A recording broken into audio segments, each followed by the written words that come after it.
no final do ano passado, e a ideia é trazer assim, palestras curtas, com foco em fisiologia do exercício, nutrição esportiva, fisiologia clínica, sempre tentando abordar de uma maneira assim, mais simples e voltando também para a prática. Né? Um pouquinho assim, de uma interação ciência com aplicação prática ou aplicação clínica. Né? E aí isso tem acontecido antes acontecia às quartas, agora vai passar a acontecer às quintas. A gente já tem até um calendário que a gente estava projetando aí de palestras acho que até junho, né, quinzenalmente. A gente também tem, então, um perfil no Instagram, né, que é o Ciclo de Fisiologia, que a gente divulga esses conteúdos também.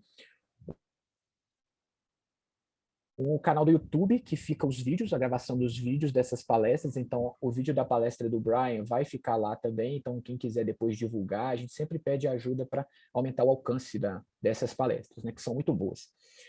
E também tem um canal no Telegram que a gente manda lá os artigos, debates, os artigos, enfim.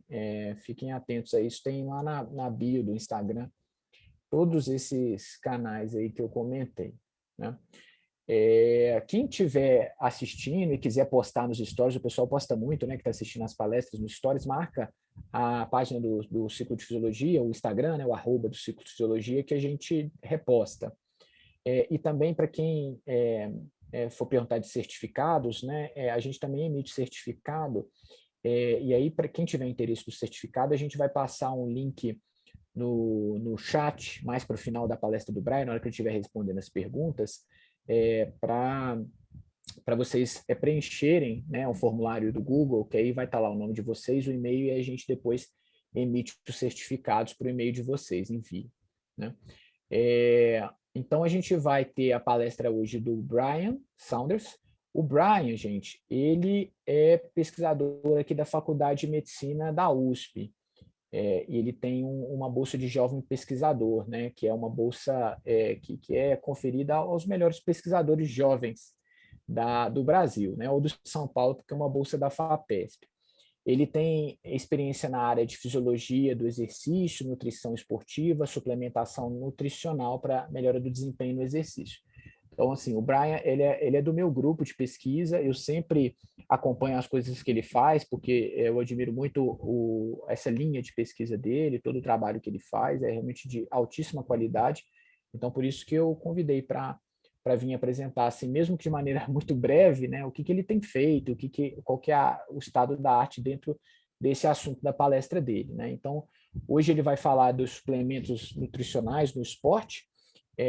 A apresentação dele é uns 30, 35 minutos, ele fica à vontade também para estender caso, né, não precisa também sair correndo, e depois a gente abre também o espaço para as perguntas da plateia. Né? E aí a plateia pode perguntar, tanto abrir, né, a câmera depois e fazer a pergunta ali no vídeo, ou então mandar no chat, que aí eu leio a pergunta no final para o Brian, e aí ele responde. Tá? Então, Brian, muito obrigado por você ter aceito dar essa palestra, e fica à vontade aí para começar a sua palestra.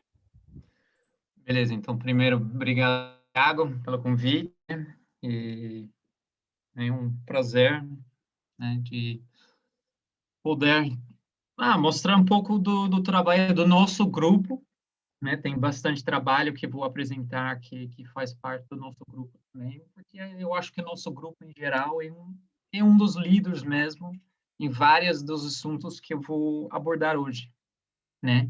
E aí, igual o Thiago falou, ele me convidou de falar sobre, né, a gente discutiu um pouco 5 melhores suplementos nutricionais para desempenho. Então, a aula vai ser talvez um pouco superficial, um pouco por cima, porque eu tenho, igual o Thiago falou, uns 6 minutos cada tópico, mas depois, né, fica à vontade de fazer perguntas com assuntos talvez um pouco mais profundos, né? Então, vamos começar. Beleza. Outra coisa, só antes de começar, é que todos os slides são em inglês. Eu gosto de deixar em inglês, então vocês estão aprendendo nem só sobre ciência, mas também um pouco de inglês. Mas, claro, já estou falando em português para vocês, então eu acho que vocês vão conseguir acompanhar, né? E aí, então, primeiro, por que são 5 suplementos no que eu vou falar hoje. Então, uns anos atrás, o Comitê Olímpico Internacional, eles lançaram esse edital sobre o artigo falando sobre suplementos esportivos e atletas. E dentro desse artigo, eles destacaram 5 suplementos com evidências boas a fortes, e eles podem melhorar o desempenho em alguns cenários específicos. E esses 5 são a betalanina, nitratos, bicarbonato de sódio, creatina e cafeína. E daí são esses 5 que a gente vai abordar hoje. Começando com betalanina.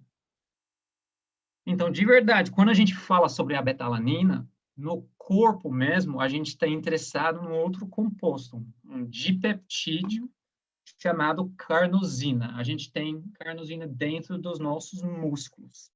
A carnosina é feito de 2 aminoácidos, composto de betalanina junto com histidina. Histidina. Então, carnosina está chamado um dipeptídeo que contém histidina, ok? E aí, dentro do músculo, o que a carnosina faz?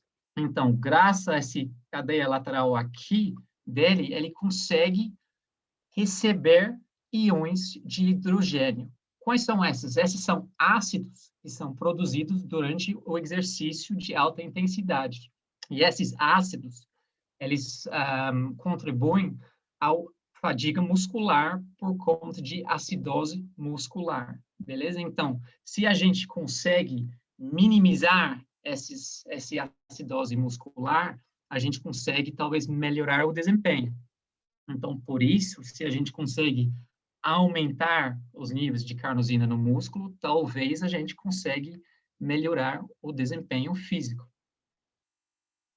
E aí, depois do primeiro estudo, que foi feito por um professor Roger Harris, lá na Inglaterra, bastante estudos diferentes já mostraram que suplementação crônico de várias semanas com betalanina aumenta a carnosina dentro do músculo, tanto dos membros inferiores quanto dos membros superiores.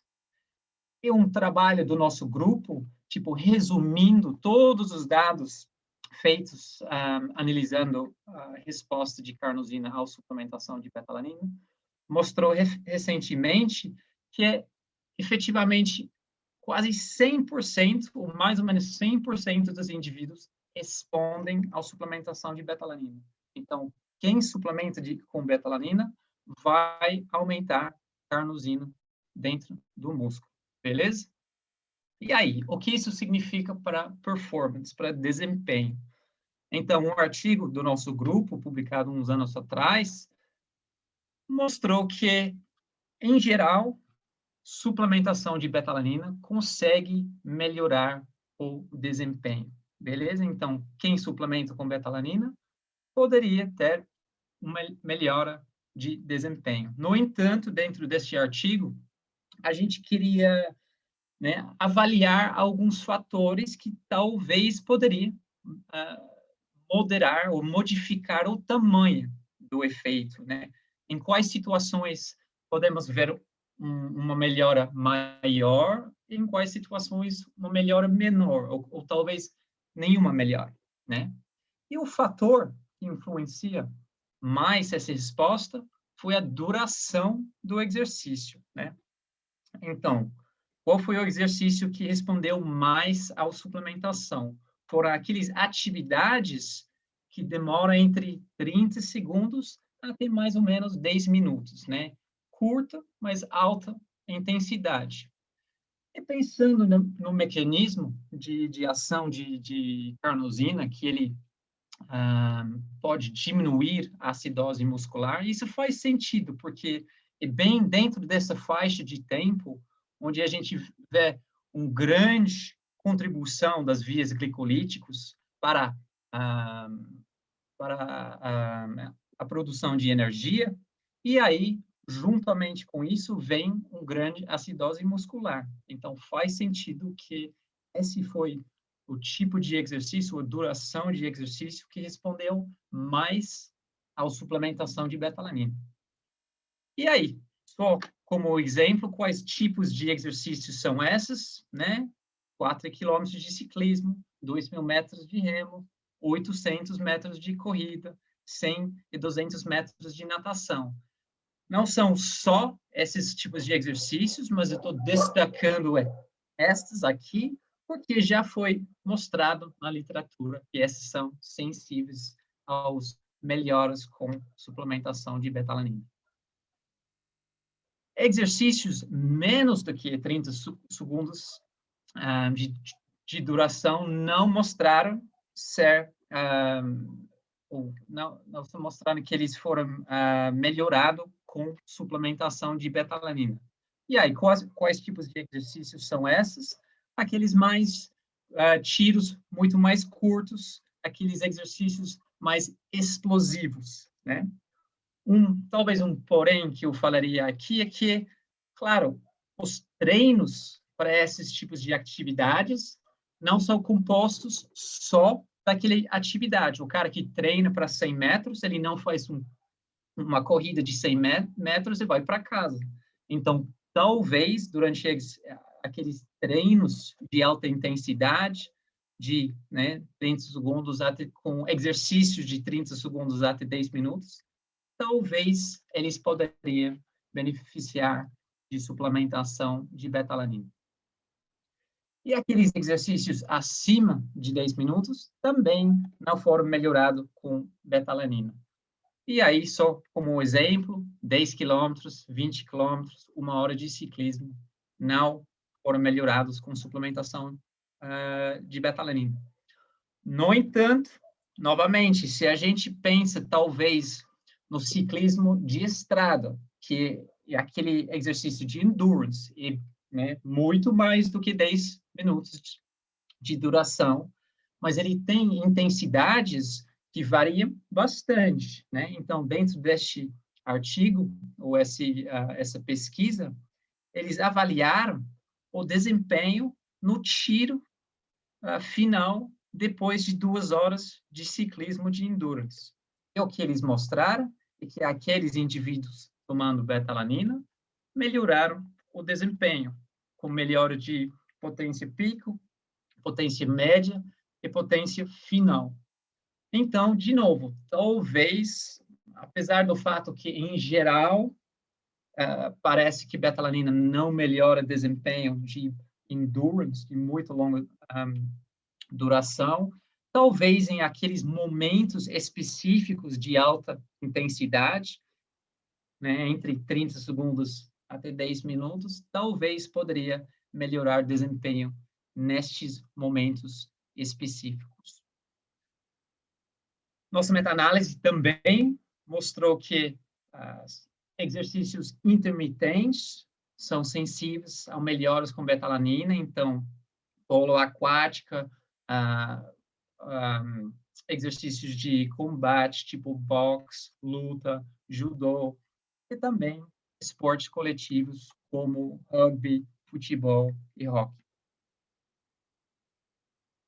Infelizmente, para aqueles indivíduos que gostam de fazer muito treino de força, a literatura não parece ser muito benéfico para aquele tipo de exercício, incluindo um estudo do nosso grupo, mostrou que o volume total do treino de supino e leg press não foi melhorado com suplementação de betalanina. E isso é bem representante da literatura inteira. Então, apesar de muitos tipos de exercícios serem melhorados com suplementação de betalanina, o treino de força parece ser aquele que talvez não seja que não vai beneficiar da suplementação. Então, bem rápido, bem por cima, mas aí eu acho que eu mostrei os pontos principais de betalanina, terminando com umas recomendações para suplementação. Suplementação é crônica, então geralmente a gente recomenda entre 3,2 até 6,4 gramas por dia, dividido em doses de 800 miligramas até 1,6 gramas a cada 3 a 4 horas, isso porque tem um efeito colateral da suplementação, um tipo formigamento na pele que pode incomodar os indivíduos. E aí, período talvez mínimo de 4 semanas, até que você vai ver melhoras de desempenho. Aqui eu coloquei até 24 semanas, só porque é só até 24 semanas que temos dados de segurança. Eu não acho que suplementando para mais tempo do que isso vai levar problemas. No entanto, por enquanto, só temos dados de até 6 meses de suplementação. Claro, igual sempre, testa se funciona para você, para seu atleta, durante o treino. E aí, faz junto com um treino bem estruturado e um programa de nutrição, né? Pode tomar qualquer suplemento que quiser, mas se você não está treinando bem, não está treinando ao máximo, não está comendo bem, e aí provavelmente não vai ajudar muito. Beleza, então vamos já para o segundo suplemento, que seria bicarbonato de sódio. Ok? Bicarbonato de sódio agora é aquele suplemento mais agudo, que a gente toma geralmente entre 1 e 3 horas antes do exercício, numa dose geralmente relativo ao peso corporal. As doses mais populares na literatura entre 0,2 e 0,3. Aqui deve estar escrito gramas por quilograma de peso corporal. E aí, bicarbonato de sódio aumenta bicarbonato que a gente já tem na corrente sanguínea, e isso aumenta o transporte daqueles H+, produzido durante exercício de alta intensidade, para fora do músculo, onde o bicarbonato tampona esses ácidos. Então, um pouco parecido com carnosina é um tampão intracelular, agora a gente tem um tampão extracelular. E aí, pensando, né, nos mesmos tipos de exercícios que eu acabei de falar com a betalanina, a gente vê o mesmo padrão de melhora de desempenho com bicarbonato. Então, aqueles exercícios de curta duração, até 30 segundos, provavelmente não são melhorados com bicarbonato de sódio. No entanto, exercício de 2 minutos, 4 minutos, né? Remo de 2.000 metros, de 6 a 7 minutos, um contrarrelógio de 6 minutos, né? De novo, parecem perfeitos a serem melhorados com suplementação de betalanina, de bicarbonato de sódio. E, novamente, aqueles de mais longa duração, talvez não vão beneficiar da suplementação de bicarbonato.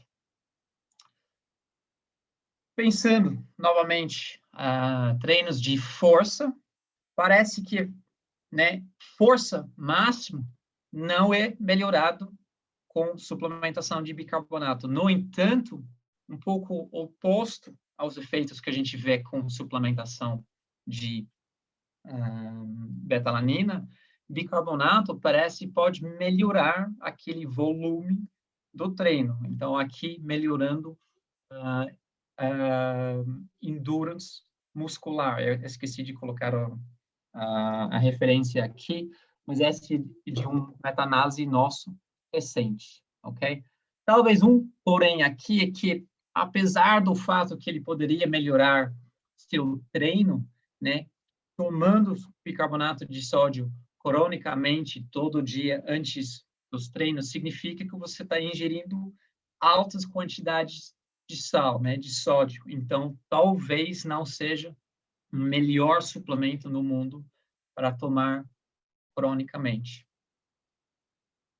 Um ponto importante quando a gente pensa na suplementação de bicarbonato é a variabilidade nas respostas que a gente vê na literatura, né? Este estudo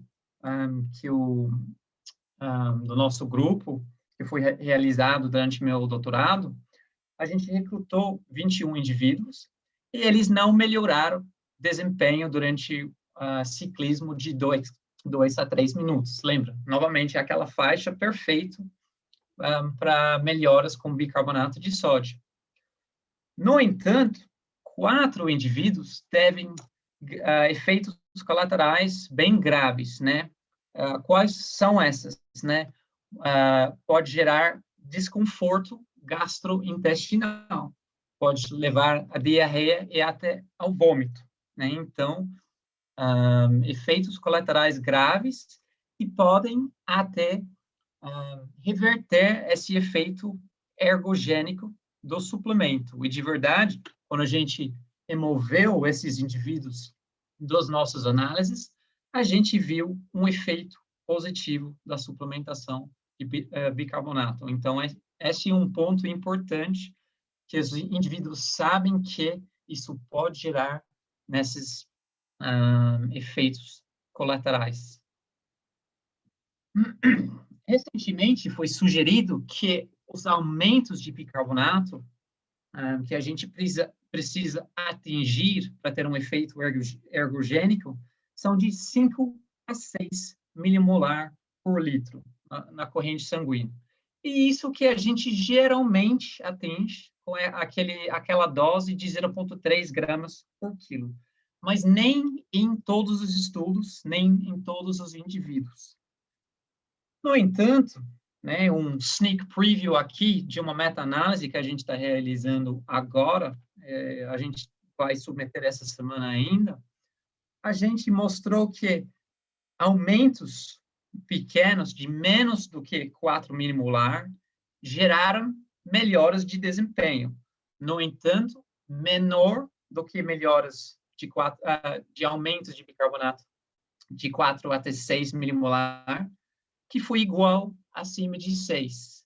Então, parece que tem um limiar de 4 milimolares de bicarbonato que você precisa aumentar para ter um efeito ergogênico ótimo.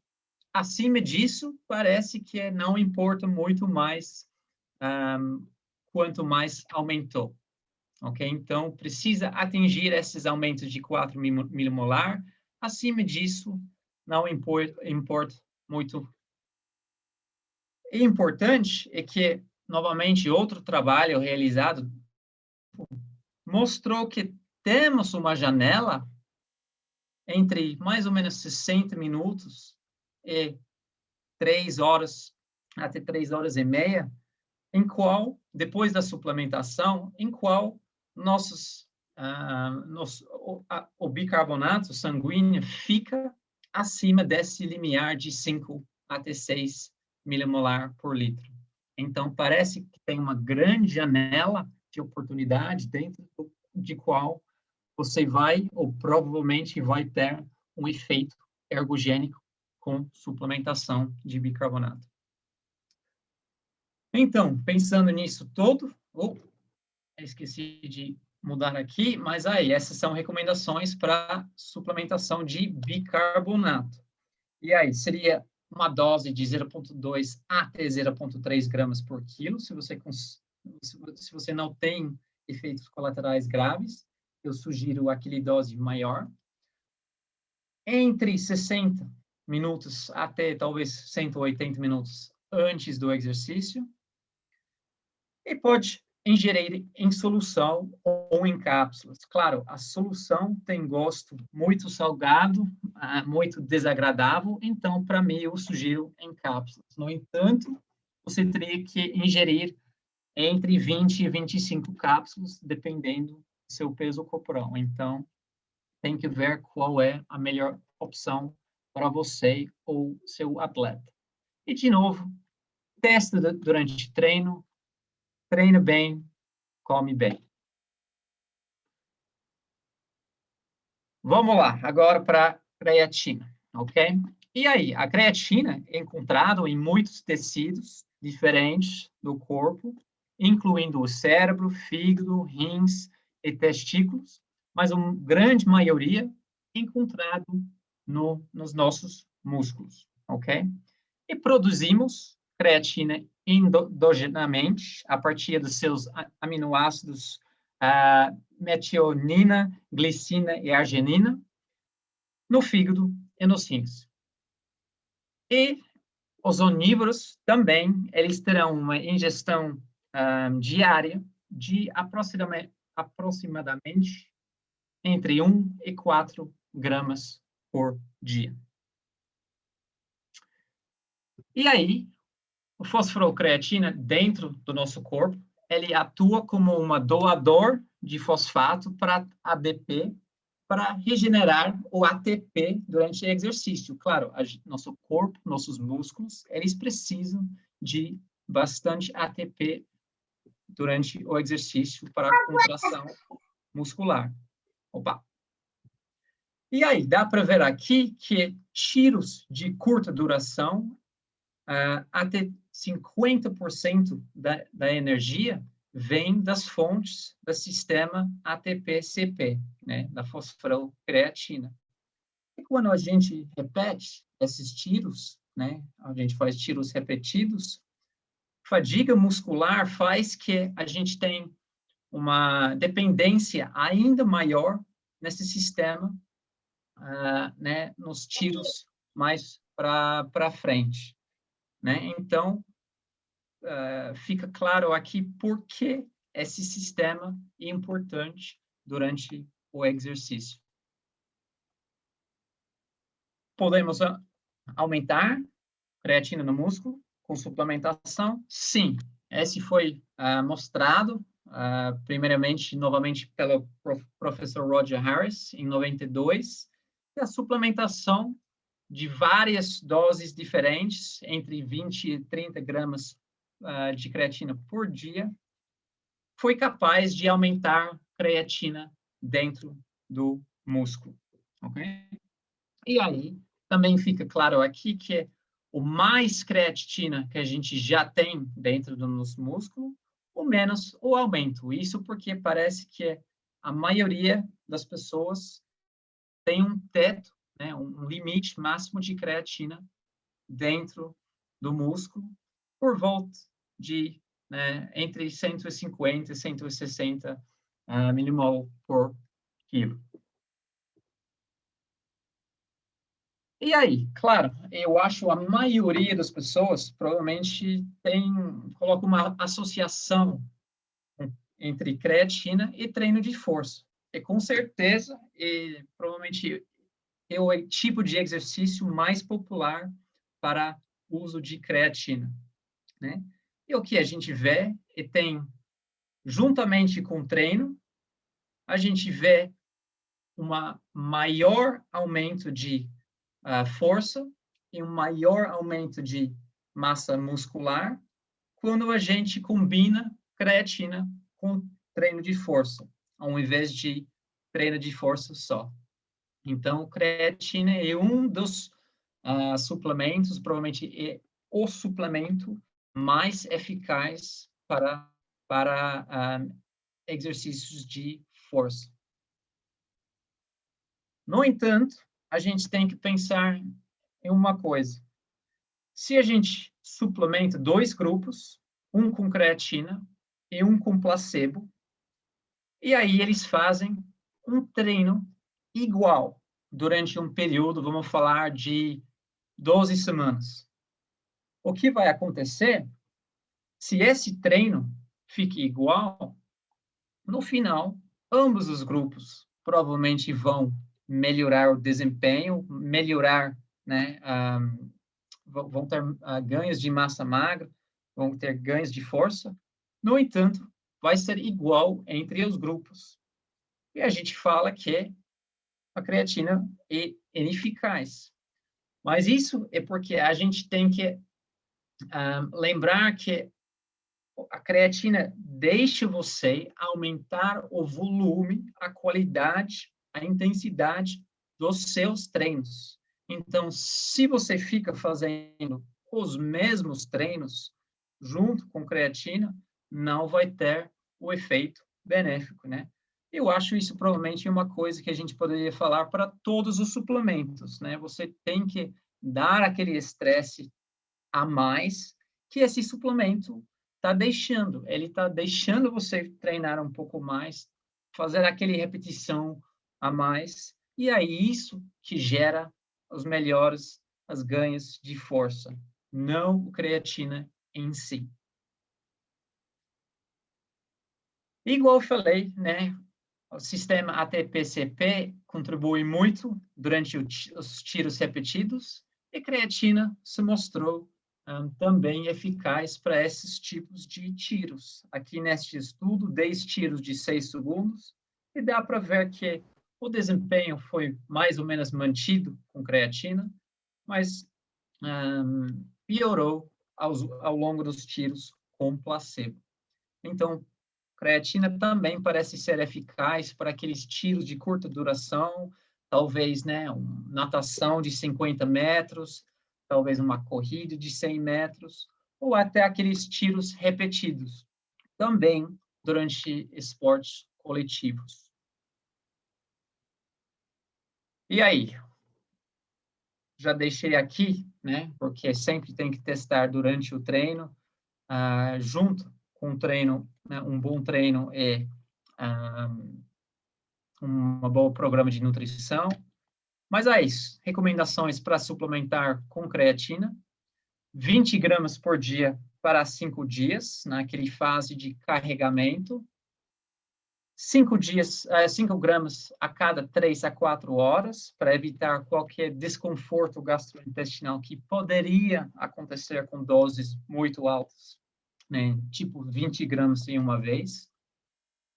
E aí, depois desses 5 dias, você poderia reduzir a dose até 3 a 5 gramas por dia. Isso porque 5 dias nessa dose alta é suficiente para saturar nossos níveis musculares. Ou também, se você não está com pressa, começa com essa dose e fica suplementando com essa dose do começo. Ok. 3 de 5. De novo, qualquer dúvida que surja agora, né, pode perguntar depois. A gente pode entrar em um pouco mais de detalhe. Vamos para a cafeína, né? Cafeína, eu acho, a maioria das pessoas aqui já consomem cafeína porque é bastante consumido em bebidas e alimentos, principalmente em café e em chá, né? É um estimulante e, por conta disso, ele tem um potencial ergogênico. A gente sabe que cafeína aumenta os níveis de cafeína dentro do corpo, dentro da corrente sanguínea, com pico plasmático depois de entre 1 e 2 horas, dependendo da dose e também dependendo um pouco da forma da suplementação, ou em cápsulas, ou em café, ou em bebida, né, alimentos. E aí, o efeito estimulante do café vem em grande parte da maneira como ele atua nos receptores adenosina encontrado no corpo, né? A cafeína, ele é um antagonista competitivo dos receptores da adenosina, o que significa que ele pode se ligar aos receptores devido à sua estrutura parecida, né, a da adenosina, evitando daí que a adenosina se liga a esses receptores, e isso gera diversos, né, alterações fisiológicos que a gente vê aqui. E todos esses, eles combinam, né, tem uma aumento de catecolaminas, um aumento de evolução, um aumento de vigília, um aumento de motivação, e também a cafeína tem efeitos diretos no músculo, que podem melhorar a contração muscular. Mas aí, a cafeína em si, ele tem bastante mecanismos diferentes no corpo, todos que podem, né, ligar ou gerar uma melhora de desempenho físico. E graças nessas diferenças, né, diferentes mecanismos de cafeína dentro do corpo. Provavelmente por isso que, na minha opinião, a cafeína é o suplemento que melhora os mais exercícios diferentes, de tipos diferentes, né? Aqui, focando no ciclismo, de tipos mais anaeróbicos até aqueles tipos exercícios bem mais aeróbicos. É claro, eu sou ciclista, por isso que eu sempre gosto de destacar ciclismo primeiro, mas olhando para a literatura, a gente vê que melhora desempenho durante corrida, remo, exercício de força, natação, esportes coletivos, né? Parece que o tamanho do efeito ergogênico talvez seja maior para aqueles exercícios mais de endurance. No entanto, aqueles de curta duração, de força, também parece que eles estão melhorados com a suplementação de cafeína, ok? E só para mostrar que, né, no nosso grupo, a gente também mostrou melhoras de desempenho com cafeína no ciclismo, mas a gente também mostrou uma variação grande na resposta ergogênica. Eu não vou entrar em muito detalhe aqui, mas parece que tem alguns fatores que talvez poderiam modificar esse efeito ergogênico de cafeína. Uma dessas é a genética, principalmente a genética que codifica para metabolismo de cafeína no corpo, né? Parece que agora temos umas evidências um pouco fracas que talvez aqueles que têm um metabolismo mais rápido levam a melhoras maiores com suplementação de cafeína, mas as evidências, por enquanto, são fracas. E, igualmente, tem uns hipóteses e dados que talvez consumo habitual pode minimizar o efeito, né, de cafeína. Então, quem consome café ou cafeína em alta quantidade diariamente pode ter uma resposta menor à suplementação aguda. Mas, novamente, as evidências são um pouco fracas. E outro fator que poderia influenciar, que eu não vou entrar agora, é também a forma de suplementação. Então, novamente, esqueci de mudar, mas aí, recomendações para cafeína são entre 2 e 6 miligramas por quilo de peso corporal. Lembrando que isso é miligramas, não confunde com gramas por quilo. Com provavelmente a dose que parece ser bem eficaz de 3 miligramas por quilo de peso corporal para a maioria das pessoas. Entre 1 hora e 2 horas antes do exercício.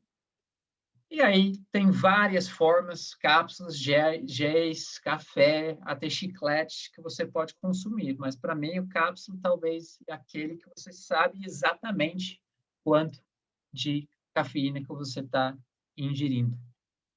E aí testa novamente durante o treino.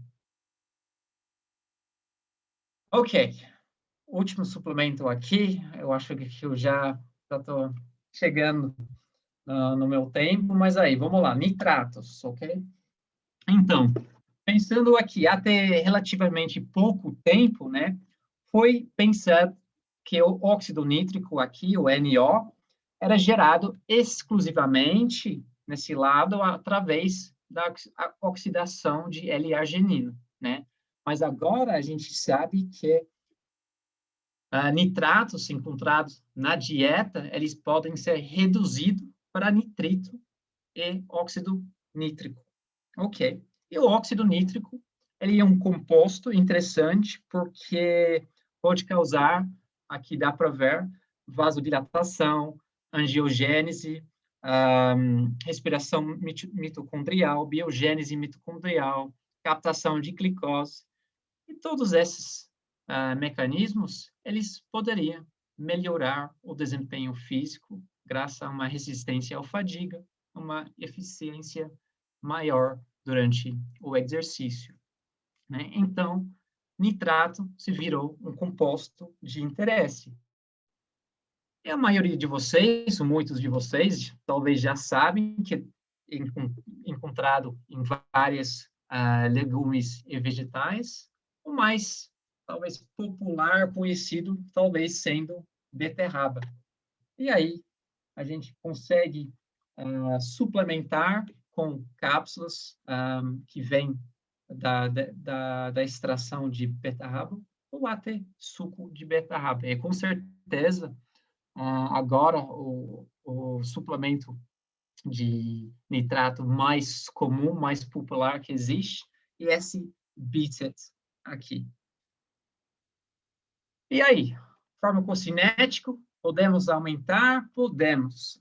Ingerindo nitratos, a gente aumenta nitrato plasmática, aumenta nitrito plasmática. Isso sugere também que aumenta óxido nítrico, que é muito difícil, é caro, é bem quase impossível de medir. Então, a gente usa esses valores como indicadores que a gente está aumentando óxido nítrico.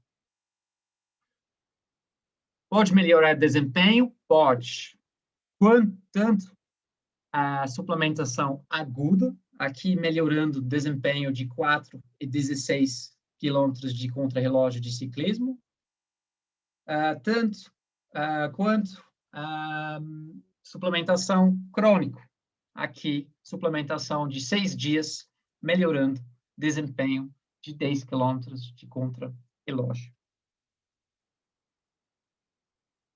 Para treino de força, ou exercícios de força, né, esta meta-análise aqui mostrou um efeito muito pequeno, mas positivo na força, também no endurance muscular, com aqueles exercícios isométricos e isotônicos, melhorando mais do que aqueles isocinéticos. E aí, só mostrando novamente uns dados, um sneak preview de uma meta-análise que estamos fazendo, sendo liderado pelo Caio, que eu vi que está aqui hoje. E aí, a gente viu que a duração de exercício que melhora mais com suplementação de nitrato, é aqueles exercícios que duram entre 1 e 10 minutos. Novamente, aqueles de alta intensidade, curta duração. Isso não é dizer que não pode melhorar desempenho dos outros tipos, no entanto, o efeito foi maior para esses tipos de exercícios. Melhor suplementar com aqueles suplementos vindo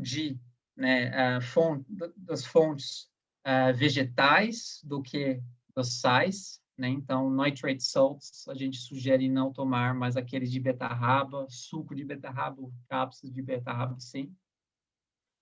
Parece que na hipóxia, então, tipo, quando a gente vai à altitude, tem menos oxigênio no ambiente, né? Isso gera um maior efeito de suplementação de nitrato do que no normóxia. Isso provavelmente devido ao nível baixo de oxigênio, que gera um ambiente perfeito para essa redução de nitrato para nitrito para óxido nítrico. E também pensando no controle de microbiota oral, né, a gente viu que tem um efeito maior nos estudos que controlem esse microbiota oral. Por quê? Do que eu estou falando aqui? Então, para que o nitrato se torne óxido nítrico, ele primeiro precisa ser reduzido a nitrito. Este processo ele é realizado principalmente na cavidade oral por essas bactérias comensais orais, né, que expressam enzimas nitrato redutase que são capazes de fazer essa redução de nitrato para nitrito. Então, quando a gente usa, tipo, por exemplo, pasta, ou qual a palavra que estou... enxaguante bucal, né? Isso, eles eliminam bastante dessas bactérias. E aí não temos essa redução de nitrato para nitrito dentro da boca, né? E esse estudo mostrou exatamente isso.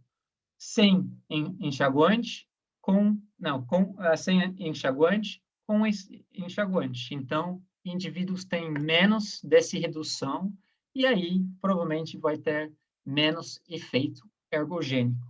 Então, aqueles indivíduos, mesmo se você está com bafo, querendo um efeito positivo de suplementação de nitrato, provavelmente melhor não usar enxaguante. Vamos lá. Recomendações de suplementação de nitratos, 5 a 15 milimol acima de 2 horas antes do exercício, se você for tomar agudo. Mas aí, se você for suplementar mais crônica, nossa meta-análise, novamente, mostrou que uma dose entre 5 e 10 milimolar por dia seria capaz de melhorar o desempenho. Fontes vegetais, né, também pode aumentar, ao invés de suplementar, aumentar as comidas ricas em nitratos na sua dieta. E, claro, de novo, naquele dia que você está usando nitrato, não use esses produtos antibacteriais. Isso foi um pouco rápido lá no final, só queria terminar com esses 3 pontos. Tem diferenças entre homens e mulheres? Com certeza, a maior parte da literatura, infelizmente, foi feita em homens. Até agora, parece que talvez para exercícios anaeróbicos, cafeína seria menos eficaz para mulheres do que para homens. Nitratos também parecem ser menos eficazes para mulheres do que para homens em geral, mas creatina, bicarbonato e betalanina parece ser, o efeito ergogênico parece ser igual para os dois.